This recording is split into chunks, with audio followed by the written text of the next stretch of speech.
Hello and welcome to another episode of Found It, Fetched It. In this episode, we are going to be discussing why perfection has its flaws. Joining me for this episode are LWDG group experts Claire Denyer, Jemma Martin and Samantha Thorneycroft-Taylor. Ladies, we've all been inspired to have this conversation from one of our society members, a post they put up with us about this very topic. Let's start by talking about why so many handlers feel pressure to have this perfect dog. We've said about many topics in the past, social media, I truly believe, has a massive part to play in why so many handlers feel they have to have perfection from their dogs. Because let's face it, a lot of the stuff on social media is always the best bits. Now, our group, we share our bloopers, we share the training mistakes, and we share how to fix them. But I don't think that's necessarily a very common thing. I think most of the time, what people will be viewing on social media will be maybe the third, fourth, fifth rep to strive for that perfection of that exercise, or the best bit, or they might cut off the bit at the beginning where the dog almost ran in and they had to correct their position before sending them. So I think social media, for me, is one of the biggest culprits in why handlers are really striving for perfection, believing that's what everyone else has got.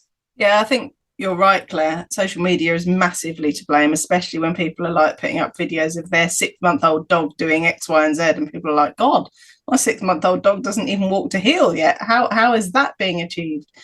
So yeah, I think hopefully we're going to talk today about how that can be detrimental to our training, and hopefully let people take the pressure off themselves and their dogs a bit. Sam? Exactly that. And you touched on something there that I was wanting to bring up, which I think is comparison as well. And whether it comes about from social media or from a group class or from talking to your neighbour from down the street. But again, that's a massive thing in dog training, because their 6-month-old dog can do more than your 10-month-old dog can in certain areas of training. So you feel this immense pressure to catch up and overtake. And again, that can be detrimental to the overall progression of your training. I'm going to throw a spanner into this. We had this when people brought out DVDs before we had the internet, and everybody was like, would watch the DVD. And I know it wasn't as many of them, but we would all still be watching perfect dogs doing perfect things, even if it was an instructional video. I looked at some of the videos my father used to watch, and those dogs don't put a foot wrong, even when they're apparently training to do something. And before that, is if you went to a test or a trial, you would only ever see the polished end result. So do you think it's a case of, it's not just social media, it's like everything we're given to look at makes it look like the dog is perfect? I think yes, to a point, that's absolutely right. I think the main difference you get with dog training DVDs is you probably see more. You might get more of an explanation about what's about to happen and why.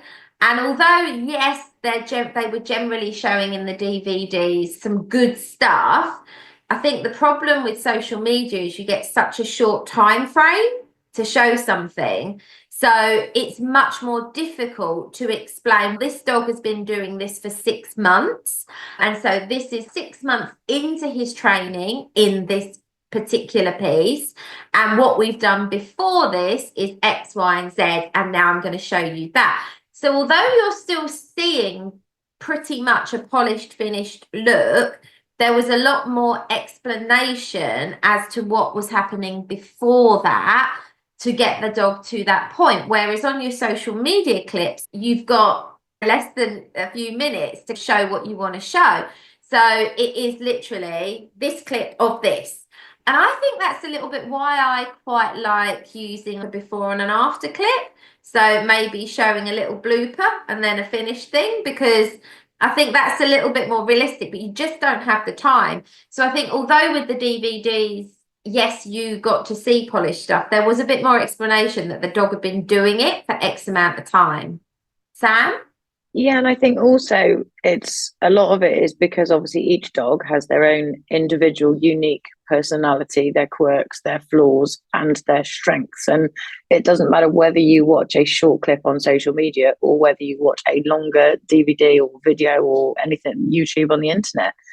It is impossible to show a training video teaching a dog how to do a particular new skill whilst covering all possibilities of what might go wrong and how you would tweak it for this dog and this dog. Because let's face it, in order to teach a dog to do that particular skill or training behavior, you'd have to film and then watch like a 400-hour video in order to cover all eventualities. Yeah, and this goes back to something we were talking about the other day, about when we were talking about spaniels and their hunting styles and how people can get really despondent that their dogs aren't maybe doing what another spaniel's doing. So maybe one looks really flashy and it hunts beautifully with its nose down and whips around, whereas the other is slightly, let's say, more methodical about their hunting, and they don't go so rapidly, but they do cover the ground and they do the job. It's really hard because that person without possible guidance might go, my dog's not doing it right. I need them to go faster. I need them to do this. And this is partly what we're talking about with that perfection leading to flaws in our training. Because if we strive to make the dog that doesn't hunt like that try and hunt like that, we're likely to start disrupting its natural pattern and start introducing errors, and it gets confused and it gets frustrated. And then you might see other things start to creep in. Claire? Was a really nice example, Jem. And another example is play, and how one dog plays with its handler won't look how another dog plays with its handler. Different play styles. And so sometimes you get handlers feel despondent because they're watching someone else play with their dog over there, and the dog's getting really super excited and whizzing around with the handler. And the other dog is more holding on to the toy and freezing and staring, and very little motion and movement happening. So they say, well, he's just not really playing. But maybe that's just the style of how that dog plays. So it's with the hunting, with the play, with the retrieving. Every dog will have its own unique style. So I think this is exactly it. When you are watching things or watching other people and comparing what your dog does, that's not your dog. It's not your dog's personality or style. So I think it's recognizing that and sort of then realizing, well, actually, is my dog getting that job done? And is my dog getting that job done well? It might look different, but he's getting it done. I think it's worth having this discussion, and I know what you're all going to say, but is there such thing as a flawless working dog? If we get to 4-year-old, should we expect this flawless dog? I think at the end of the day, you can train your dog to within an inch of its life, and it is never going to be the robot perfect dog. Every dog is going to have a moment where it goes, actually, I'd rather do this. And it has a little bit of a blip, or it gets confused in a situation, or something in the environment happens that we haven't fully prepared our dog for. They're not robots. They have got their minds of their own, and they will always have moments where it doesn't go entirely to plan. But that's just dogs, and that's just dog training. That, and also I know plenty of people that compete with their retrievers at field trials, and the dogs do really well, and one day they rock up to a field trial and the dog runs in on the first run, and it hasn't done that for years or something like that. And so, yeah, I don't think any dog is perfect. And when I look at my own dogs and their qualities that I love and their qualities that maybe I don't love so much, none of them are perfect. They all have their quirks. And if I look about, we've just come out of the shoot season.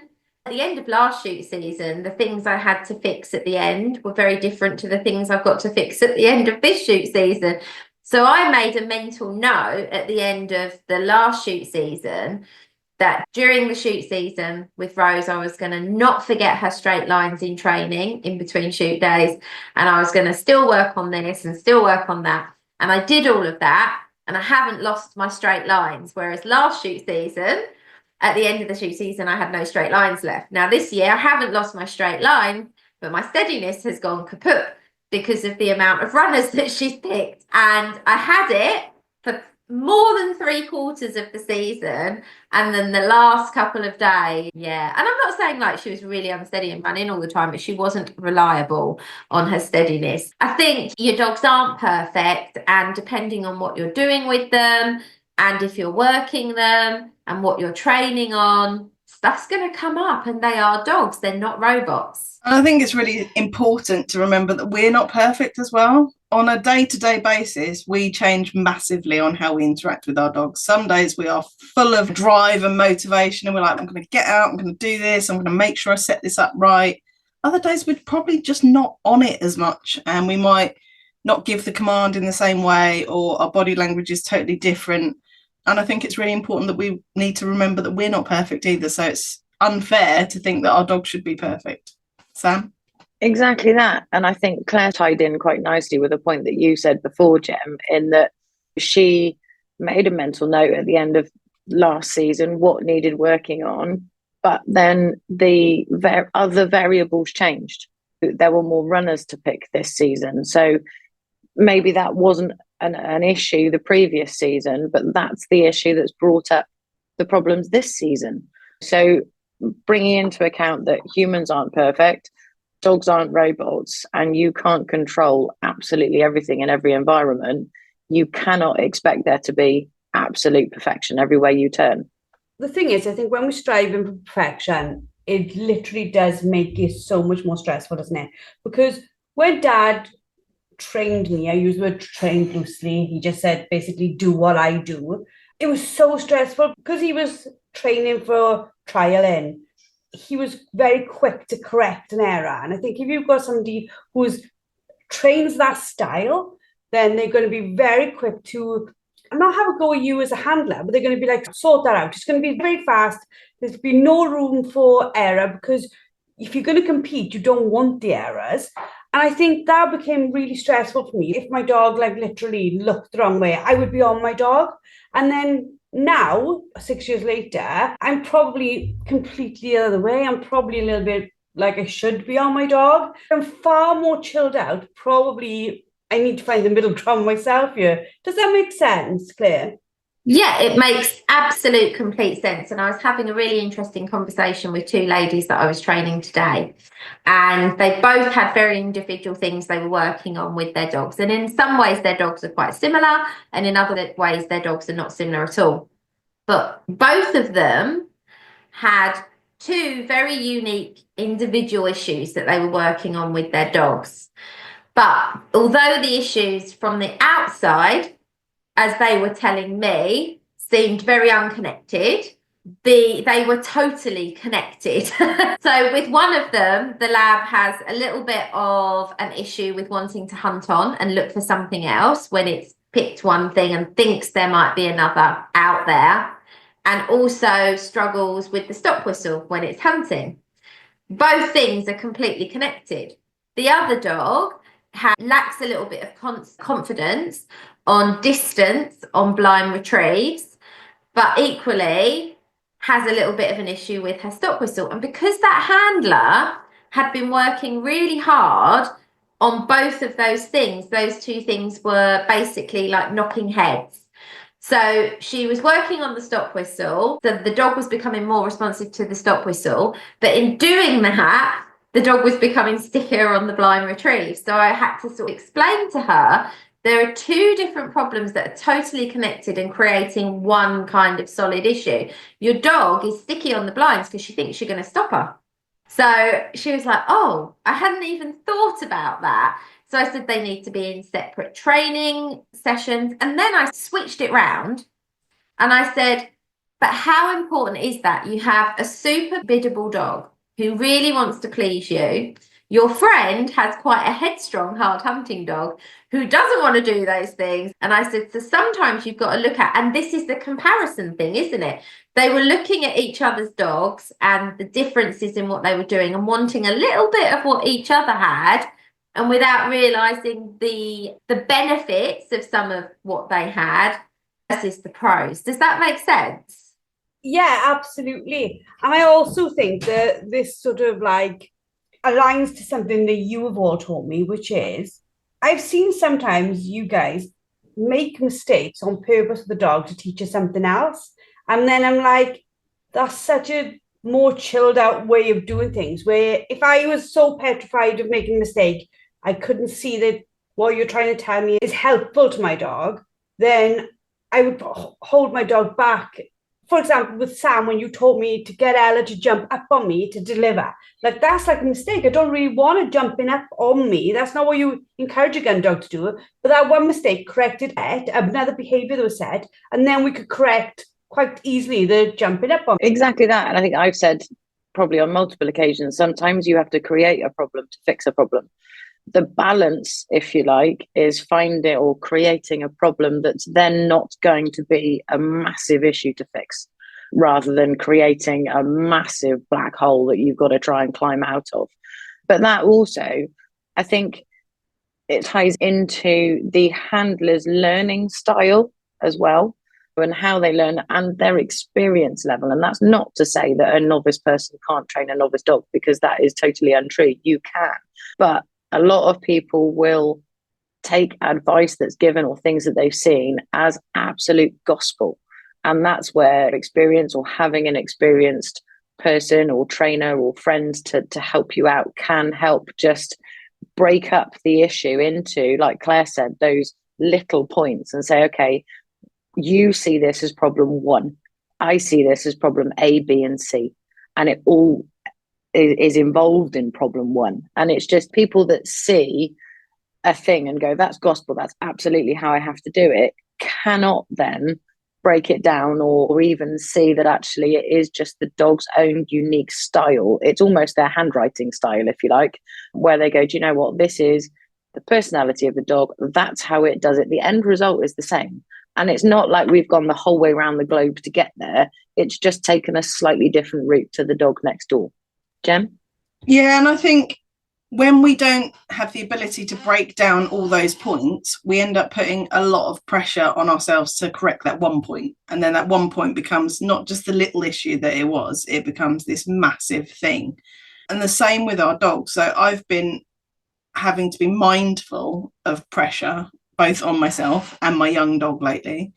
I desperately want to get her out in tests and things this year. And as a result, I've probably ramped up the pressure too much on me and her.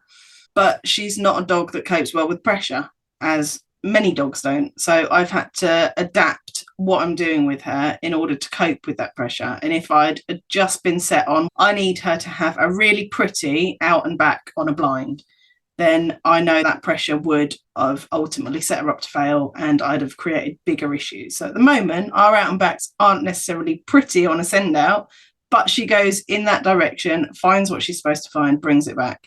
Again, delivery is not pretty. She doesn't sit, she doesn't wait with the hold. It comes to hand, and I'm accepting that, because I know that if I put pressure on me and her to make it perfect and pretty, it's going to ultimately ruin the whole thing. So yeah, pressure is a massive thing to bear in mind for you and your dog. And Jem, you and I were actually talking about this last week when you were down, weren't we? And we were just discussing how pressure, there's two sorts of pressure.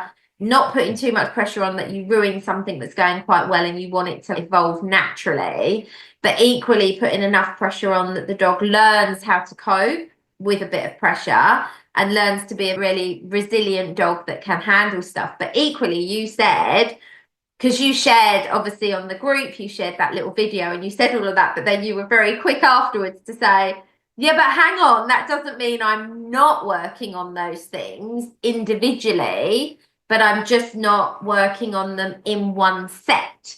And I thought that was really important, because when I work with reluctant retrievers, we are working on multiple parts of the retrieve. So there's the sitting at heel, there's the steadiness to the mark, or it wouldn't be steady with a reluctant retriever, but I'm just going through the fundamentals of a retrieve. The send out, the pick up, the return, the delivery, and then the coming back into the heel position. But just because you're working on the whole retrieve, when you're trying to build a reluctant retriever's drive, you're not going to worry about the steadiness or the delivery, because in that moment, the focus that you've got is building the dog's drive and desire to do the thing. But that doesn't mean you can't still work on the delivery and the steadiness as completely individual components, but you just wouldn't want to shove it all together because that would be too much pressure, as you just said, Jem. And when you put that pressure on, the dog will probably go, I don't like this game anymore. Retrieving is really dull. I don't want to do it. So it's looking at it like that. But I think all the time when you're fixing a problem, sometimes you just have to let something else go to get the result of fixing the problem. And sometimes just look and observe and be like, what do I really want from this? And what is my dog's capability on this? So as well, right? Sometimes if you look, I always refer back to the horse world. I had a horse called Tara and she was such a schoolmaster. It was unbelievable. And she inflated my ego to believe I could ride better than I could. And I would go into shows and I would win and I would look amazing. And I thought I nailed it. And then when it's time for me to go up to the next height horse, which is unbelievable at my height, that I actually needed to do that. But when I needed to go up and I had a horse that actually needed to be ridden, I fell apart and I was like, stupid horse. It was just chaos. The horse was like throwing me off. I was just like, I just looked such a mess. And it wasn't even so much about how I looked.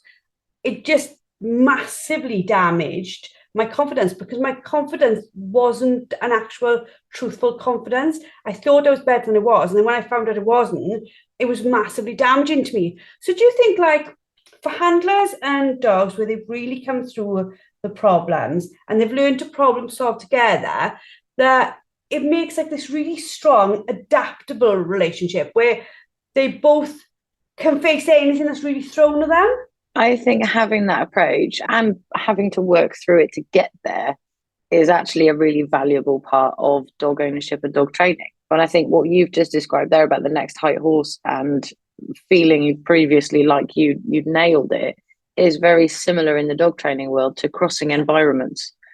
A handler can genuinely believe when they're right in parts that their dog can do everything or they've taught their dog to do everything they need it to do in their back garden. But as soon as they go over the road into a field or into a woodland or there's an added distraction of another dog, it falls apart. And that can be really soul destroying and it knocks their confidence. So it is, like you said, building that resilience, building that adaptability of being able to say, okay, you can do a retrieve at, if you have a big garden, say 100 yards in the garden where there's no distractions and the dog knows every square inch of it. But when I take it across the road into that field that's got more natural scent, more wildlife, I am going to adapt and I am going to make it easier. And I might not expect the perfectly polished sit and present delivery on top of making it a shorter retrieve. So whilst we know that it's perfect in that environment, we also know that we have to set the dog up to succeed and maybe have slightly less perfect in this environment over here. It does sound like where I was just talking about how it hit my confidence.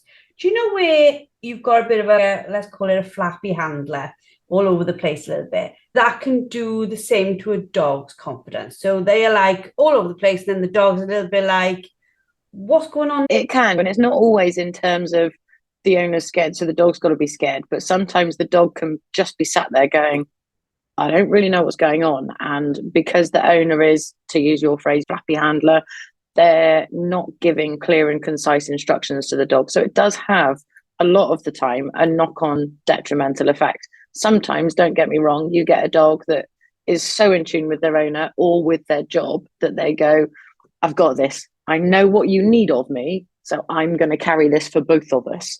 But I think that happens less often than the other way around, where the flappy handler means the dog is confused and therefore is less likely to succeed. Claire? I totally agree with all of that. And I think it's just worth handlers considering. So a lot of people will say that your emotions go down the lead. And I think to a degree, that's quite a true statement. But I also think, like you just said, Sam, some dogs are just more resilient. They don't even really notice that kind of thing. And other dogs really do notice that kind of thing. When the handler is feeling stressed, nervous, anxious, they very often will do things differently to how they would do it normally with the dog when they didn't feel stressed or nervous or anxious. Obviously, there's a lot of science where they're going into what dogs feel, what dogs' emotions are, blah, blah, blah. But we can't just say to our dog, does my nerves make you feel nervous? It'd be so much easier if we could literally say that to our dog. But I think every dog is quite unique in this. And where we always say every dog is different and unique, I think some dogs are really tuned in to how their handler's feeling and are affected by that. But other dogs just seem to not be fazed by anything and probably would barely notice that their handler felt a bit off or a bit under the weather or stressed or anxious or nervous. So I think it's not as cut and dry as people like to say that sort of thing is, but I think it's something we should always consider for sure. And I think as we continually and consistently breed them to be more in tune with us, for the dogs that show those traits, shall we say, something that is not hard-headed or self-employed, but something that's consistently aware of what's going on with us, it becomes more often that we see a dog that's affected by somebody's behavior, like somebody's feelings, isn't it? I'm saying yes with my mute button on. Yes, Joe. It 100% is. It really is. And I think we should never say it's totally the case. I think it is very dependent. But I think you are right. We're seeing dogs get softer and softer.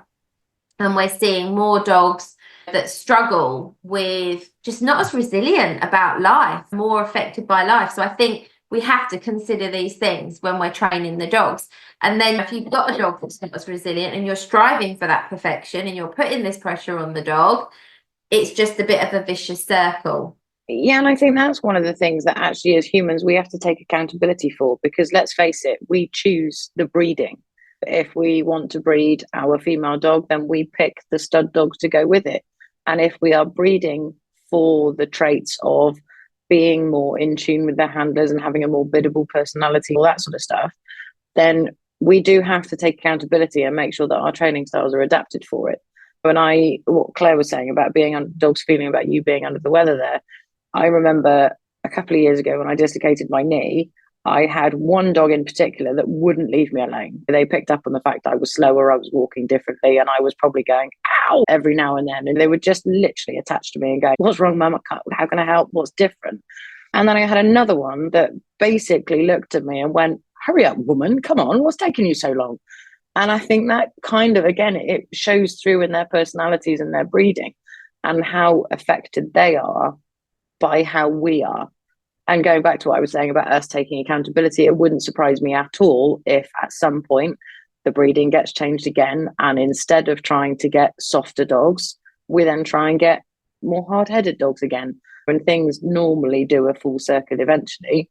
And I've no doubt that it will be a bit like a wave. We'll have a period of softer dogs and then a period of more hard-headed dogs and then a period of softer dogs again, where we try and find that balance in the middle. We talk all the time in our group and our members about this. It's not even a concept, it's a methodology. Progress or perfection. Progress every day, little wins. And if I look in the morning when I go online and I scroll through our members lounge and I see people saying, oh, I've just got to share this. My dog did this. And they might seem little things to some people, or they might seem huge things to people. But people who fought a little bit harder to get that, I think, are always more pleased with themselves and the dog because they know how hard they've battled to get there. So I think we need to work away from like the dog needs to be perfect to I need to progress with the dog, which is a completely different mindset, isn't it? Yeah, it's a completely different mindset. And what you said right at the beginning of that sentence, Joe, was that saying practice makes perfect isn't true. Practice makes permanent, and that's not necessarily in a good way. So if you're practicing something badly, then you're practicing a bad thing and that becomes the permanent behavior until you correct that, obviously. So it's not about practice making perfect. It's about seeing that growth and those little small improvements and acknowledging the dog when they make improvements, acknowledging the dog for effort. I think so often when people are trying to get from A to Z and aren't thinking about C, D, E, F and all the other letters of the alphabet, handlers forget to acknowledge and reward effort on that journey. And so they are just striving for that end result, and they forget to acknowledge and reward the effort. And it's the effort and the baby steps during that effort that will get you the end result. Okay, so to wrap up this podcast, what do we think is the key takeaway of this? Is it about this different attitude on our side as we progress? Or are we saying the mistakes are what makes the dog? Yeah, I think in everyone's journey, you've got to make mistakes to learn, and we all do, and our dogs do. And we're not even saying don't strive for perfection, because you've got to have goals to head towards. But what we're saying is, in trying to achieve that perfection, don't get solely fixated on it. Celebrate the little wins and achievements that your dog makes. Break down things into easy, manageable chunks. Go at your dog's pace and your pace. Don't get distracted by everyone else and what they're doing with their dogs, because everyone and their dog is different. Have goals, strive for that perfection, but don't ruin good in pursuit of that perfection. Exactly that. And I think it's, whilst you're, like Jem said, striving for that perfection, remember that your and your dog's perfection isn't going to be the same as the next person and their dog's perfection. And in being too set in stone in absolutely what your dog needs to look like or what that behavior needs to look like, you can sometimes do more damage than good. You can take away their personality or take away their unique handwriting, for want of a better description, and end up fighting against them because you're trying to make them into something that they're not. So absolutely have your goals, but definitely celebrate the little wins along the way, and make sure that your goals are unique to you and your dog rather than Joe Blogs down the road. Yes, absolutely. Have those goals. Strive for your success, for your goals, to get where you want to get. But don't forget to praise your dog and reward your dog for effort en route. And that effort might not look perfect and it might not look polished, but it's effort and it's progress. And do be prepared sometimes to let something go temporarily in order to fix something else. So it might be that you have to let one other thing go slightly, but that doesn't mean you're letting go of it forever. You're just letting go of it temporarily while you fix something or work on something else. Fabulous. Thank you as always, ladies. Let's just all remember, perfection isn't what makes a great gun dog. It is literally the journey you're going to have with them. Remember that every time you have a mistake, you have a training and a learning opportunity, and that's something that you really want to enjoy being part of as well, because it's going to help you and your dog move forward. So next time it doesn't go to plan, take a deep breath. Very important. I think I'm going to learn from this and have a go at solving the problem you face. If you solve the problem, make sure to join in with one of our Ask Us Anything coaching sessions, where these three wonderful ladies will help you to put it all right. Thank you all, ladies, for joining me for another amazing podcast. I hope everybody's enjoying and getting used to the fortnightly sessions. It is a little bit different, but it's definitely allowing us to spend more time working on things with our members, which is absolutely important to us. Please subscribe, please review, please let us know what you think. Please send us some questions you may want answering. And if the question is great, we will look at it and make it into a podcast episode in itself. Make sure to share your stories with us, and let's celebrate our amazing dogs. Speak to you all next time.